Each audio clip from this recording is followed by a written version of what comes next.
Mother Nature is really blessing us out here this morning, honestly. Now it is cold, it is windy, but so far no precipitation. Things are looking good. I'm going to step out of the way and show you 83 here behind me. It's a good thing that I went to the gym today, I can tell you that much. I'm digging into some baklava. So what you want to do is find a tab that says COVID dashboard. You might have to do a little searching to find it. I found it here under the parents tab. I've heard the singer that we've got, Garrick Schultz, is easy on the eyes. This is what is covering the snow right now as that moisture falls to the ground and then freezes over.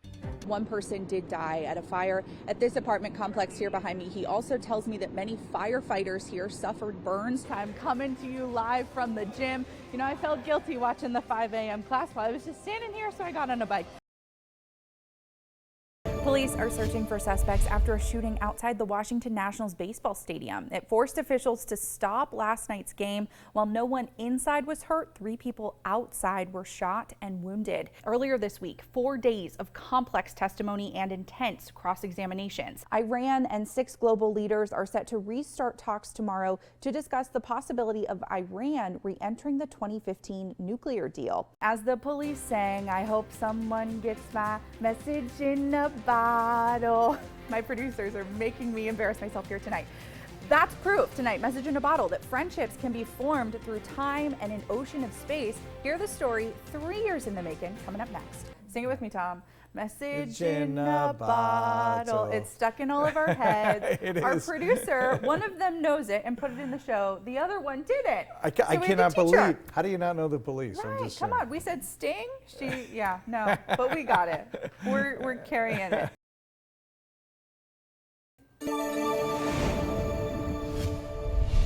Hey Jasmine, there were a lot of tears today as these people that have made this block their home were forced to evacuate. You can see how close we are to the county court building. Documents from the district attorney state that the people living on this block were harassing jurors and employees. My family don't even know I'm living on the streets, so I'm ashamed to tell them. An emotional day for the people experiencing homelessness staying around the Market Square Presbyterian Church. Freaking out, like they expect us to like drop everything, like we had a place to go to, like off the top of our heads. Around 2 o'clock Thursday afternoon, Regina Harris was handed this document saying she had 3 hours to gather her belongings and get out. Crazy, unbelievable, shocking. These are folks who have not had advantages in life and are trying to make their way. Some of them have jobs. Thomas Sweet is a pastor at Market Square. There's really not very many places for them to go. We reached out to the DA's office. According to court documents, quote, the individuals have harassed people on the street and presented a public nuisance, unquote. Some of the examples listed: spitting on employees at the county buildings, defecating on the street, bathing in public, and illegal drug use. It's not pretty. Homelessness isn't pretty. Isha Mobley with Christian Churches United sprang into action. All the hotels that we deal with, it's about 7 or 8 of them, are all full for the weekend. Mobley tracked down a van and offered to drop these people off wherever they could go. The dispersing people is not the right solution to the problem. You're just moving people around, and to me that's a subhuman treatment. Regina maintains a stunning positivity through it all. The man she was staying with says he has enough money for a hotel tonight. But I tell my kids, no matter what life throws at you, keep rolling with the punches. Now I want you to take a look across the street with me here. A luxury apartment building is being put in over here. Now Pastor Sweet says this is one of Harrisburg's problems.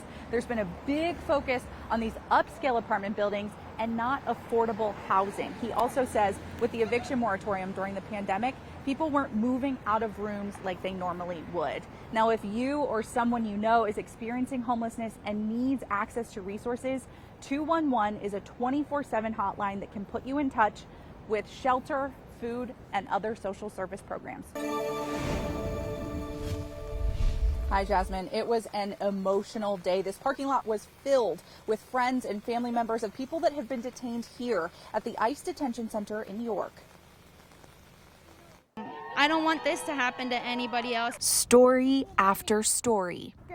I am from Mexico. I am a mother of 4, and my husband was detained here for the longest 15 days we've ever lived. from families with loved ones detained at the ICE detention center in York. They used to be a family of 5 and now they are 4. Her husband was detained and he was deported. He's now back in Mexico. The emotional testimonies shared by members of CASA, a group advocating for immigrants in Pennsylvania. We've been hearing these stories for years. We're finally able to not only lift this up off of our shoulders, but also the shoulders of many families. York County commissioners announcing the ICE detention center will close August 12th. This has nothing to do with a bad relationship with the federal government. We've had a great relationship with them. At the end of the day, this came down to not being able to have a contract that both parties mutually could agree upon. Though advocates have been working for years to get the center shut down, commissioners say the decision was strictly financial. Like everybody else in every business, COVID has really affected us. There were a lot of expenses associated with going through this past year. These cheers signaling the end of a decades-long fight. We know it was a budgetary decision, but we know and recognize that they have heard also the voices of the community. These speakers say while they've struggled, they hope this means other families won't have to go through the same thing. Now, the CASA organizers say they don't know what will happen to the ICE detainees that are still inside the York County prison. They're hoping for a release, not a transfer. Live in York, Megan Magensky, CBS 21 News. So this building was built around the time of the Civil War. It was a single-family home. The Jewish Community Center bought it and turned it into a men's club. They put this pool in. Now tell me this doesn't look like the scene of a horror movie. There is definitely stuff in the building. One time I was here, probably about 4 o'clock in the morning. I was the only one in the building, and there's a bell in the kitchen. Well, the bell rang. There is this phenomenon that we can't explain it. When things go bump in the night, who can you call? And we usually take EMF detectors and milligauss meters, and we check the area for high EMF spikes. John Curley is the founder of the Harrisburg Area Paranormal Society. First started out just to kind of debunk paranormal stuff, but then once we started doing it, we realized it's not a whole lot of stuff to debunk. There's real phenomena. John and his team investigate free of charge. This is the kind of stuff they find. Listen close. In this next one, you can hear someone or something whistle back at them.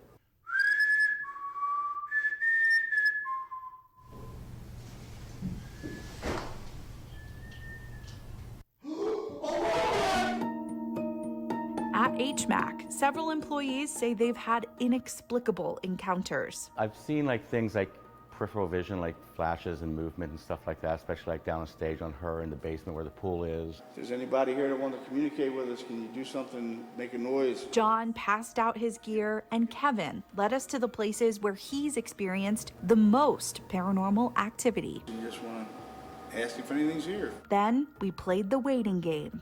Can you knock on something back here, let us know you're here? We just want to understand more about you and why you're here. If you don't like us and you want us to leave, just say get out and we'll leave. We spent about an hour searching the building for spirits, which is much less than John typically spends. That's downstairs. We didn't hear anything to stop us in our tracks. John says he doesn't deny HMAC is haunted, and the employees who've experienced it are sure. I haven't noticed anything like malicious or anything like that. It's just weird, creepy. In Harrisburg, Megan Magensky, CBS 21 News.